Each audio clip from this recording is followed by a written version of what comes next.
बुद्ध विश्वमा शान्तिको पर्यायवाची शब्द बनेर प्रकाश छरिरहेका छन्। विलक्षण क्षमताका अद्भुत व्यक्तित्व भगवान गौतम बुद्धको जन्म लुम्बिनीमा ईसापूर्व 563 मा भएको इतिहासकारहरूको मत छ। तत्कालीन तिलौराकोट राज्यमा शाक्य वंशका राजाहरू रहेका थिए।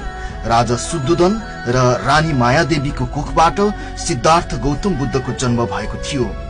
बुद्धको जन्म पूर्व केही यस्ता मायावी लक्षणहरू देखिएका थिए भनिन्छ, जसले भावी सुनौलो दिनको संकेत गरिरहेको थियो। एक दिन रानी मायावती सुतिरहेकी थिइन्। सपनामा उनले सेतो हात्ती देखिन्। सेतो हात्ती देखिनुलाई शुभ मानिन्छ। पिता शुद्धोधनले 8 जना उत्कृष्ट भविष्य वक्ताहरूलाई राखेर सेतो हात्तीका सम्बन्धमा अर्थौन लगाएका थिए।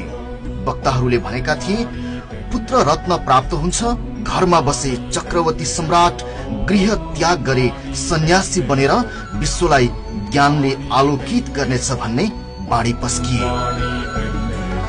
भनिन्छ रानी मायादेवी आफ्नो माइत देवदह जाने क्रममा बाटोमा पर्ने लुम्बिनीमा पुग्दा प्रसव व्यथा लागेपछि आरामको लागि बसिन्।